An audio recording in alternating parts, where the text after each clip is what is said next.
First things first, if you're familiar with this introduction, feel free to skip ahead until the trigger warning for our racist, hate-filled image of the day appears on screen. Otherwise, let me tell you. In each of these videos, I give away a t-shirt from my website, UnionOfTruth.org.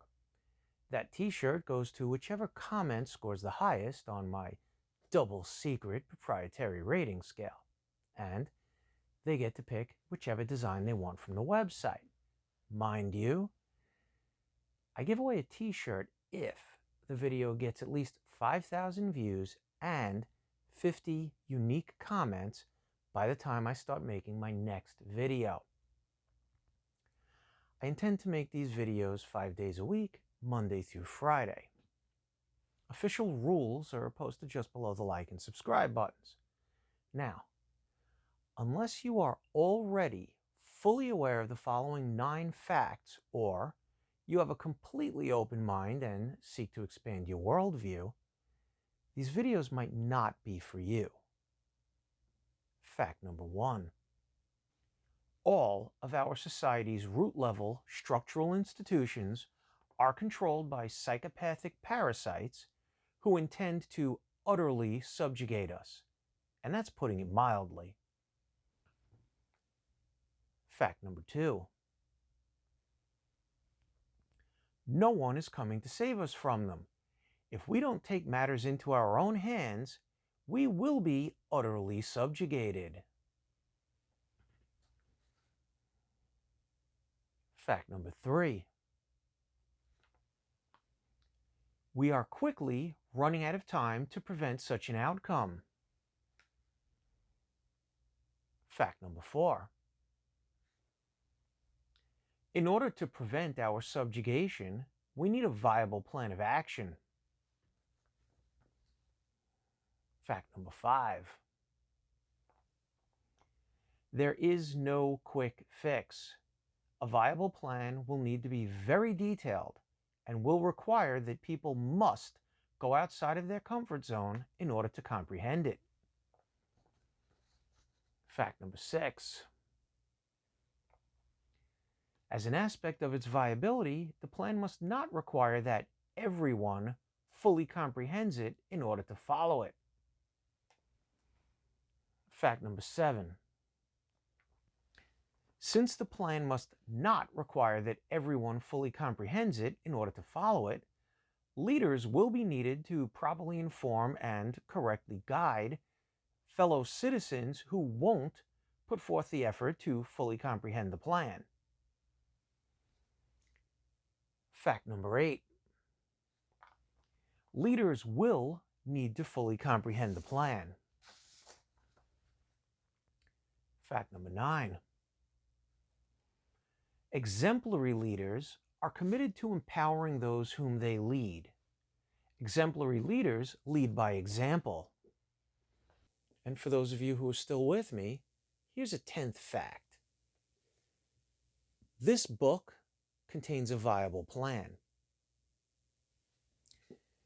The purpose of these videos is to disseminate the information provided in this book and to start an ongoing dialogue about all things related to the plan.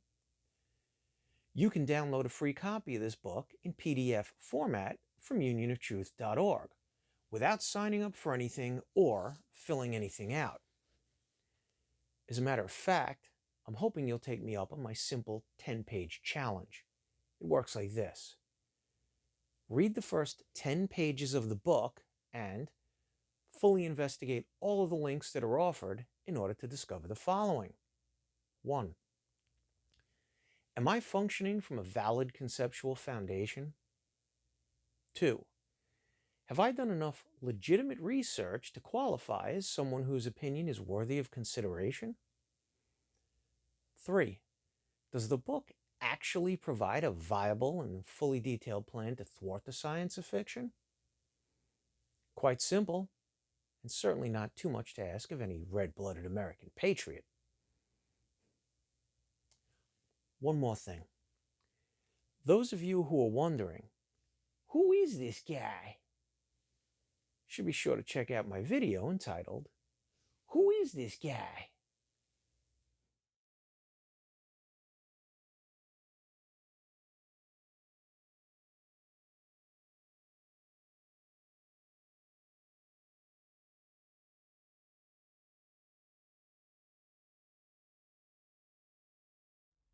Please, let us know exactly what you found most hateful and oppressive about that diabolical image.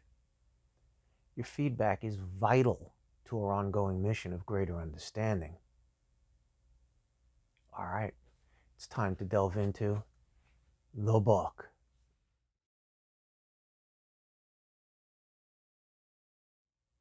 Without further ado, here we go. The idea that the state originated to serve any kind of social purpose is completely unhistorical. It originated in conquest and confiscation, that is to say, in crime.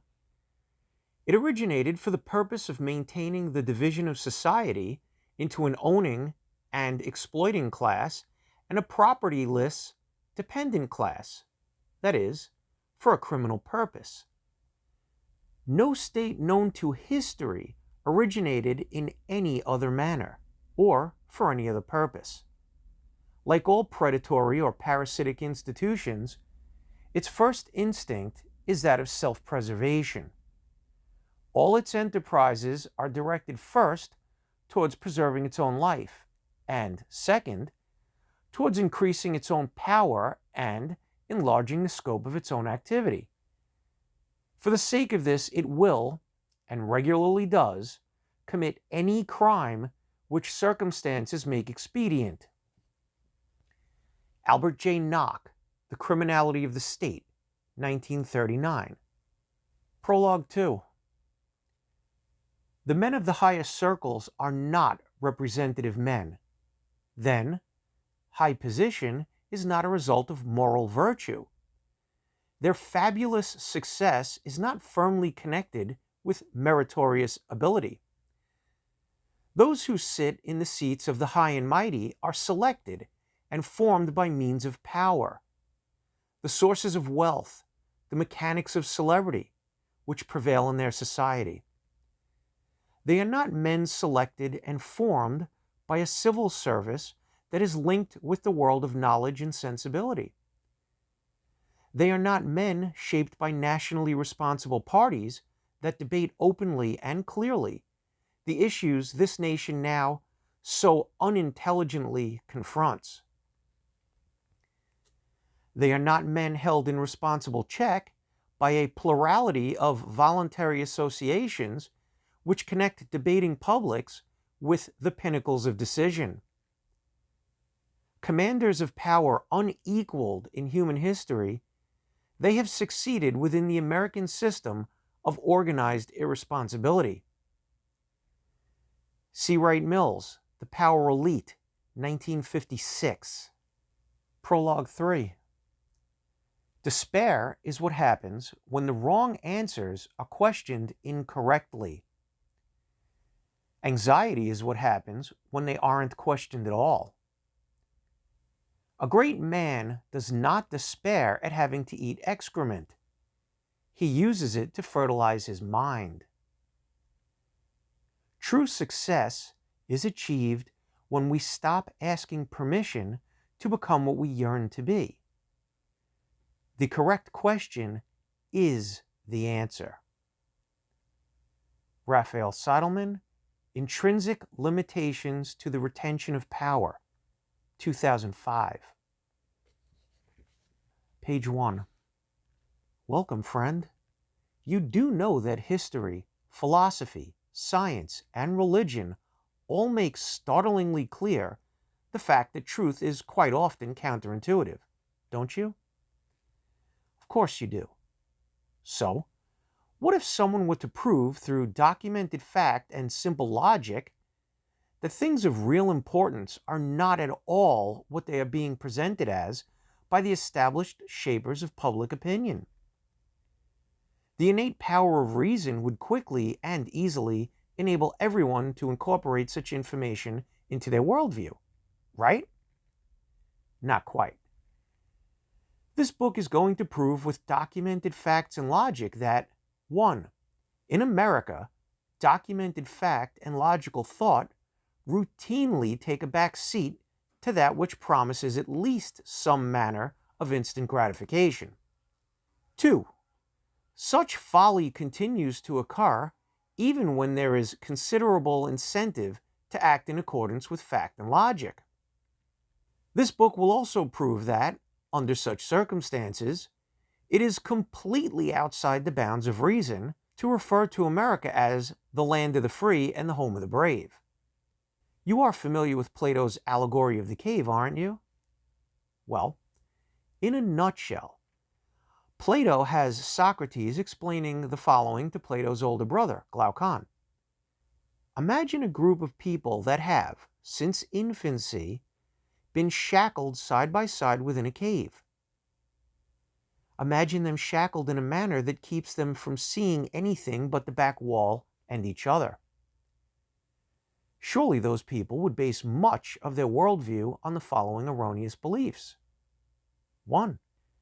Any image appearing on the wall in front of them is, in fact, a primal entity rather than a mere shadow being cast from another thing by way of an artificial light behind them.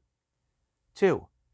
Any related sound they hear is a product of the primal entity/shadow, not that which actually caused it. Of course, those who could best predict the occurrence of images and/or seemingly explain the meanings of such occurrences and the images themselves would be most highly regarded. Furthermore, Socrates figures, if one of them were set free to discover the world outside and the primal entities from which the shadows and sounds originated, he would not immediately recognize what is real. He would be blinded by the light. But what if, armed with an accurate worldview, he returned to tell his former roommates what he has learned? What if he offered to free them from their shackles so that they too could gain an accurate worldview? According to Socrates, they would consider his message to be an outrageous lie. Their psychological investment in what they believe to be true is so great that they would try to kill him. Counterintuitive though it may be, history has proven the validity of those concepts. Honestly, friend, would you like to become fully aware of the fact that physical chains are not requirements of shackled cave dwelling? Page 2. If you answered yes to my last question, you're in luck. This book was written as part of a wager that's been made regarding the average American's ability to gain an accurate worldview. It's a rather substantial wager made with two of my colleagues. It will measure the effectiveness of the techniques that have been employed by the true powers that be to cognitively bankrupt the general population of the United States. I'm betting on those techniques. I'm betting they've been so effective that the average American is now incapable of doing anything appropriate to stop us, to stop the continuing, purposeful deconstruction of those mechanisms that were put in place to keep their ship of state in proper working order. Even if I provide them with all of the proof that a rational human being could possibly need in order to clearly see what is happening. And even if I explain exactly what they could do to thwart those plans and provide a $250,000 tax-free cash incentive for each of them to do it. That's right, $250,000 tax-free in cash for each person, if they'll follow the simple, precise, completely lawful instructions to fix their ship of state that are provided later in this book. Honestly, this is not a hoax. The $250,000 will be handed to them if they follow those instructions. And, in keeping with the freed cave dweller motif, I've given full ownership of this book and full responsibility for disseminating its message to a guy that most people have never heard of. Oddly enough, he recently started a personal responsibility themed t-shirt website, which was brought to my attention through its noteworthy billboard campaign. Be careful of what you wish for, right? Suffice it to say that he's now been fully educated on all of the information contained in this book, and all of the information that it links readers to. And yet, he still doubts that the masses have been irreversibly conditioned in the manner that I detail repeatedly throughout this book. That is, they've been rendered inert by instant gratification and an unshakable belief that the officially credentialed experts on their side of every meaningful issue are the sole arbiters of that which is correct. I must admit, I'm genuinely interested in seeing how long he'll bear the thankless burden of his newfound responsibilities before realizing that my taking the bet was a no-brainer, and success was never in the cards for him. Of course, our unlikely herald has very limited resources and no connection to anyone with a public platform, so he created a YouTube channel to help spread the message this book presents. Union of Truth. And with only 32 million other channels to compete against, plus a growing trend toward online censorship, it should be smooth sailing. Then again, your having watched his show is most likely what prompted you to read his book. Clearly, you would not be one of the cognitively bankrupted Americans I've spoken of. Page 3. So, congratulations. You have defied the odds by willing yourself to put down the remote control for your wall, television, in order to acclimate to the light. Read and understand what I am presenting. It will soon be unmistakably clear to you that, for untold generations, the true powers that be have been making sure your family and your friends and neighbors' families remain in and defend a shackled, delusional state. As I bring to light the unjust plans that are successfully being carried out, I will even go so far as to regularly refer to the average American by way of unflattering characterizations and prove that they fit, while also sharing the actual instructions needed to thwart such plans and providing a $250,000 tax-free cash incentive to do so. And as you try to share this information with those around you, you will see that they are too far gone to entertain any alternative to their existing worldview, let alone experience any related genuine indignation. Note that genuine indignation is always expressed in heartfelt actions that are carried out in order to eliminate injustice. It is not expressed in mere words of dissatisfaction or attempts to ignore that which is deemed unjust. Also note that losers substitute complaints for action, and idiots substitute action for thought. So how will you get them to act appropriately? Now, in keeping with the spirit of my message, if you aren't absolutely sure of each of the precise and possibly multiple meanings of each of the words you have read thus far, I highly recommend that you grab a dictionary and learn them. Then reread the sentences where those words were used, so you can fully understand my message. Actually, if need be, look up the following words as well: coherent, symbol, valid, bereft, literate, vital, pyrrhic, emancipate, minion, sane, charlatan, flunky, trencherman, subjugate, footling, throng, condone, foe, sovereign, nomocracy, indolent, vigilance, dereliction, chatter, luxuriate, and voluble. Such a need is nothing to be ashamed of.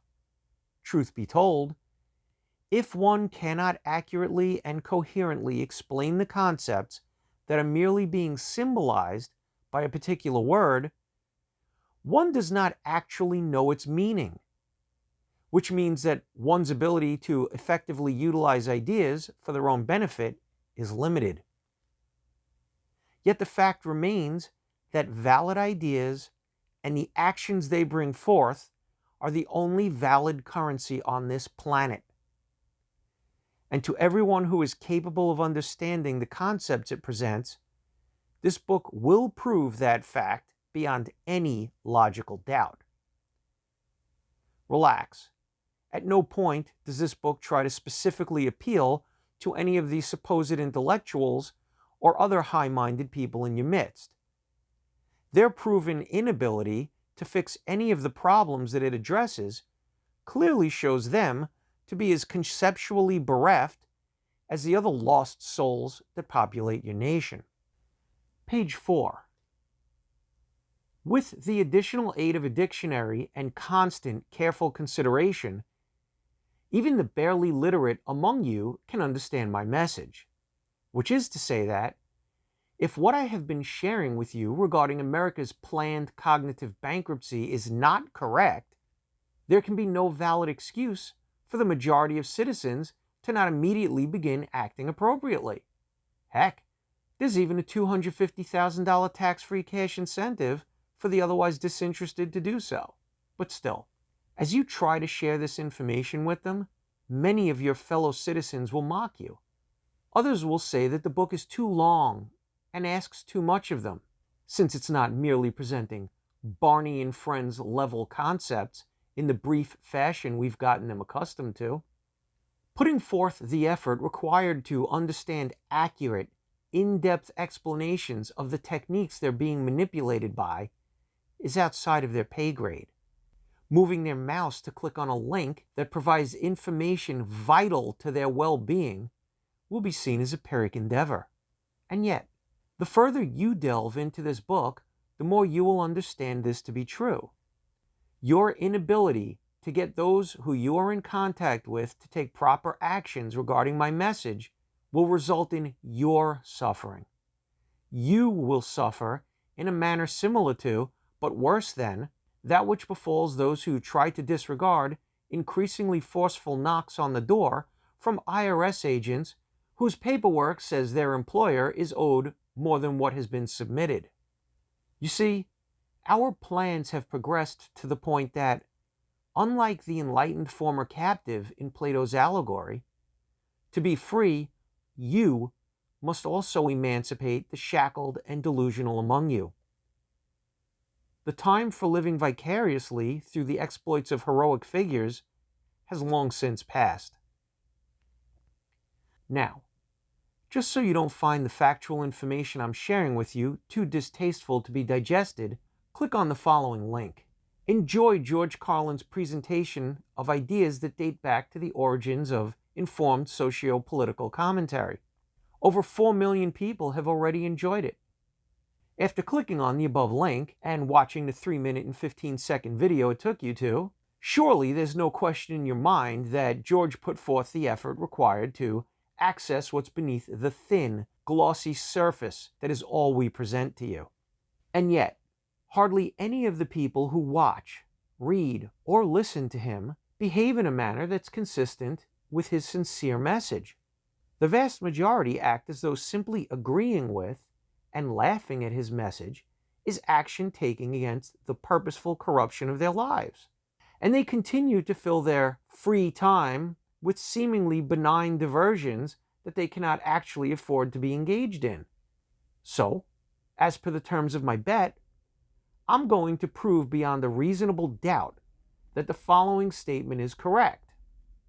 When it comes to all things of real importance, most of those whom you are surrounded by do not come anywhere near actually understanding their fundamental components or their own existing relation to them enough to act appropriately.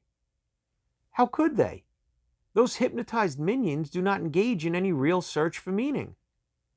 The extent of their searching is limited to that of methodically mislabeled merchandise.